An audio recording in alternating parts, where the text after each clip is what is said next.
It's BRS360 Thursday, and today it's time to share my personal reefing journey. Many parts I've never told on YouTube before. Hopefully you can catch a hint of where the passion comes from and why I'm so excited about this specific series. All that's coming up.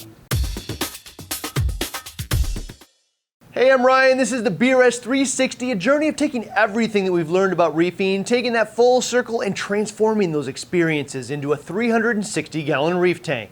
This week is all about backstory, context for what you're going to see in this series. Within that story, you're going to learn one fundamental thing that helped me transition from mildly successful to a real reef tank that ultimately laid down the foundation for everything to come. Whether or not they realized it at the time or not, I think this is one of those paths that most successful reefers out there have followed. I'm kicking this series off this way because I think it's valuable to have a deeper insight into why I've been doing this so long, how those experiences shape an install like this, and the year-long journey we're going to have setting the tank up together, and hopefully many years of watching it flourish, as well as exploring the challenges along the way. I think most of you either know me as the BRStv YouTube guy or one of the owners of Bulk Resupply, but what made those two things happen is I'm just a guy who started a tank a while back and enjoys the hobby. I suspect, like many of you, dive in head first into whatever I'm interested in, enjoy learning new things, and even more, sharing those lessons with others. The bigger the challenge, the more interesting it is. Reefing allows me to fulfill all those desires with a seemingly endless journey of knowledge acquisition, successes, failures,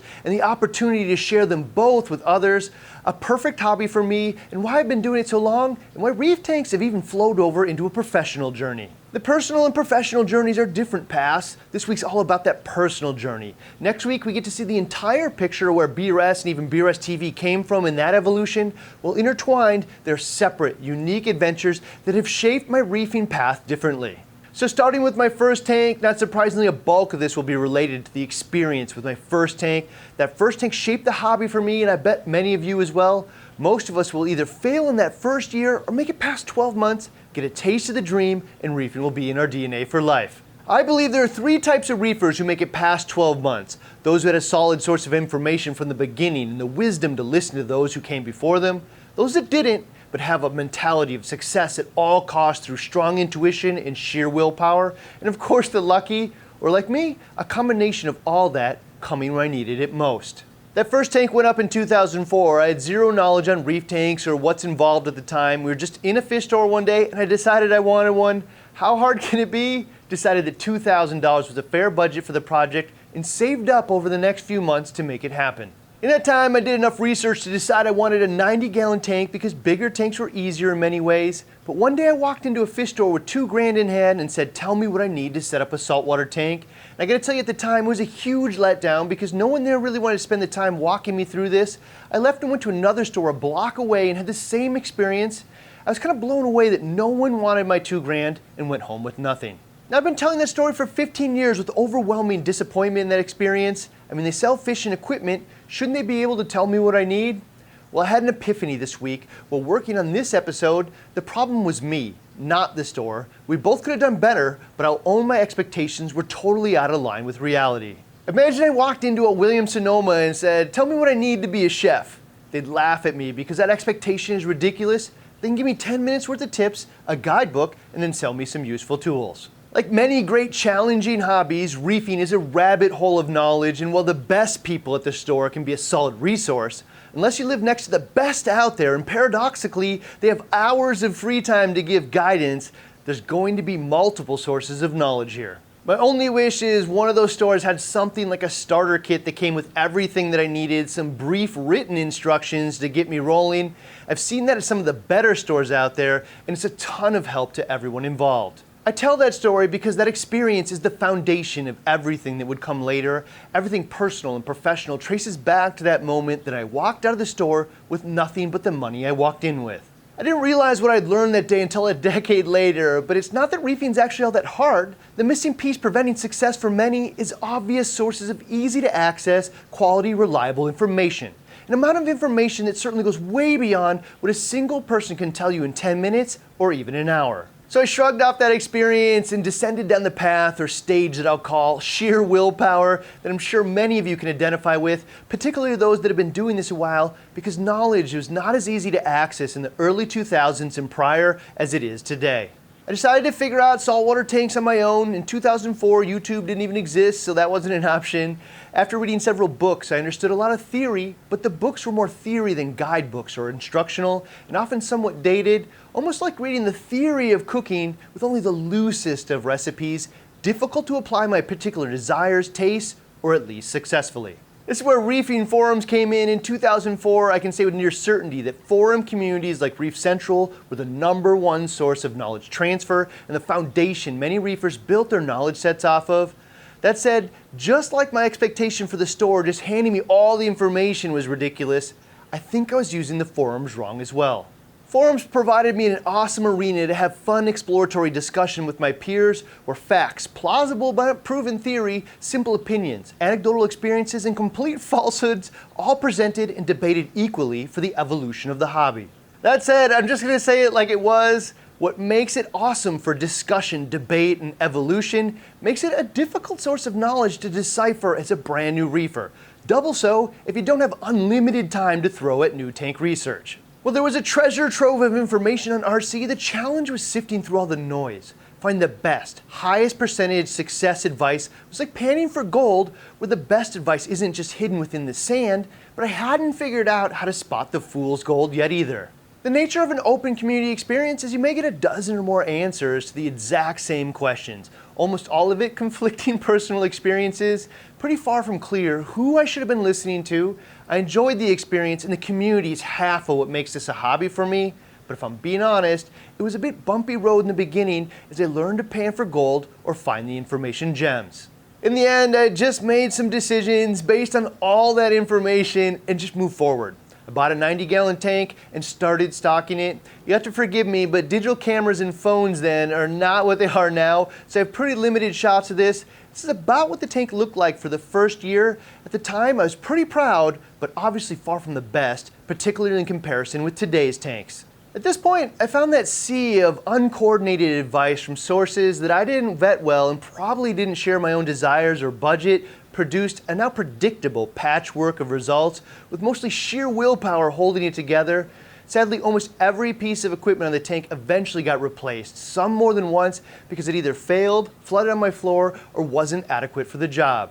Well, my budget was $2,000. I bet I spent more than double that in the first 18 months, not because that kind of budget was required, but because of my mistakes in buying replacement gear over and over. That doesn't touch some of the damage that poor gear choices did to my floors and home. However, there was a very significant turning point, or what I'll call stage or path to, of finding a solid source of information and the wisdom to listen to those that came before me. While I wouldn't have described it this way back then, the turning point is where I stopped listening to everyone and started listening to someone. Meaning I stopped data mining a seemingly endless group of peers and instead sought out or stumbled onto mentors for most of my guidance. Mentor meaning someone who has gifted me their time, shares some of my values, in this case budget, or at least approach to budget, and proven themselves to be worthy of me listening to. I found Randy Holmes Farley on RC to answer chemistry questions. His approach matched my goals at the time. Find the cheapest way that works. Stay away from snake oils and avoid the unnecessary, and the do-it-yourself nature of many of his approaches fit the point I was at in the hobby. I particularly liked that back then it wasn't just random DIY chems. All the DIY chem options were backed with research and testing to find the community well-vetted options or resources that he was confident were safe and would produce the results for the community. This approach spoke to me. I think there's likely tens of thousands of reefers who can say they wouldn't have had the success that they've achieved without Mr. Farley's assistance. I'm one of them, and he's still helping reefers every day on Reef to Reef. Another one was Julian Sprung's book, Reef Aquarium Volume 3. This is where I finally understood how all the gear and various approaches to using them works.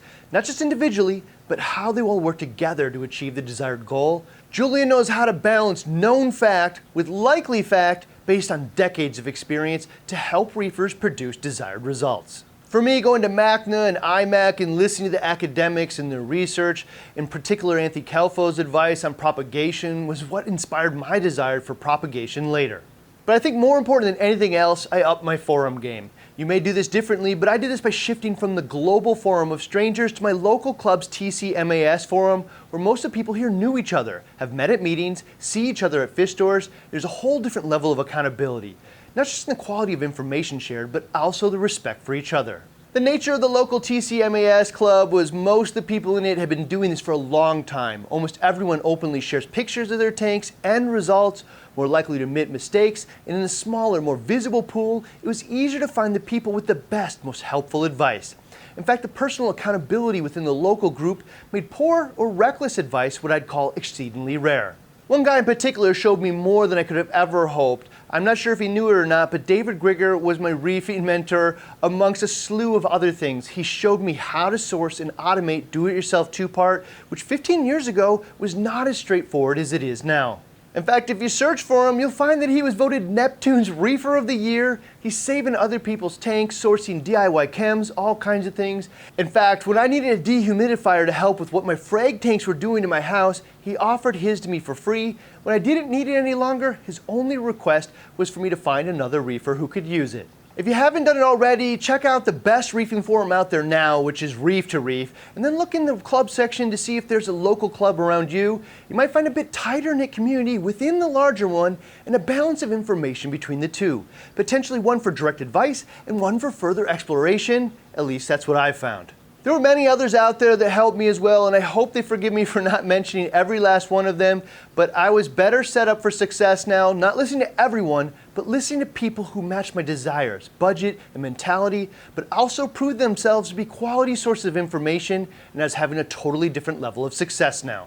Now adding clams to the tank, SPS coral frags, and there's one thing for certain. The quality of information I was receiving had a direct causation to my success. Effort put into refining who I listened to resulted in better quality information, and ultimately, this was my very first tank looked like a year later. Actually, it really came into itself after that, but sadly I don't have any videos past this one. I mentioned earlier that I'm going to share the one fundamental thing that helped me find success, and that's it. I stopped listening to everyone and started listening to someone, actually a mix of people that I felt had a track record of successful advice, willing to show me their failures as quickly as successes, and accessible. And they took time to answer my direct questions specific to my tank. The best source for that I found was club forums, but you may find it elsewhere. I'm actually going to share some of my current mentors in a moment, but before that, I'd like to share why I'm only talking about my first tank today.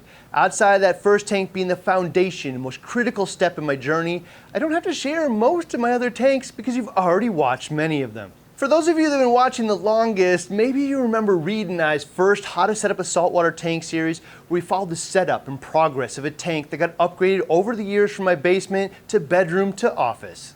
Many of you also followed the multi-year Clown Harem build, the BRS360 and 52 weeks of reefing series, where we followed that setup for a year and the updates years later. The WWC BRS hybrid method, and even some experiment tanks with the ULMs here in my office. In fact, I've been releasing videos since June 2008, 11 years ago, so many of you actually got to experience a solid portion of my personal reefing journey, documented almost from the beginning. So that's what the current BRS360 is all about, the next evolution, this time skipping a lot of the debate and just sharing what I've learned over the years and how it applies to my build in my own home, just a natural evolution of my own personal reefing journey that I could just share with my family and all of you in the BRS community. I mentioned to you I wanted to share some of my mentors with you. At this point, I'm shifting from the collection of knowledge to the perfection of application of knowledge. My mentors I look to now are all those who produce the results I'm aspiring to achieve myself. Some I've already had the fortune of sharing with you. In fact, the WWC team, Victor, Lou, and Josh in particular, spent a ton of time telling me everything they do to produce this success when coral growth and coloration is not just a hobby, but a business. Just elevating my game and letting me share it with you. A friend of mine shared a comment with me one day that really stuck. The most successful people in the world often hoard the knowledge they think makes them unique. Well, not always the case. I respect the people that prove that to be not true the most. This is why when the worldwide coral team spent many thousands of dollars flying back and forth here and countless calls to share their knowledge set was so impressive to me. A literal open book to anything I could ask so I could get the best information to all of you rather than hoard knowledge. Their goal is your successful reef tank, and I feel confident in saying the replicable results have proven themselves being worth listening to, at least if this kind of tank is the goal. That leads in the best part of the BRS360 series. Right after each episode, we're going to be talking reefing live. I'm going to do my best to bring in some of my mentors so we can chat live and answer your questions. Last week, we talked to Jeremy from Brightwell, but this week, we're going to get Randy's backstory. I don't know if he knows it, but he's absolutely one of my mentors, not because he has more years of reefing under him, but because he's intelligent and knows how to connect the dots. In this case, steel sharpens steel, and almost everything you see here is better because Randy's part of it.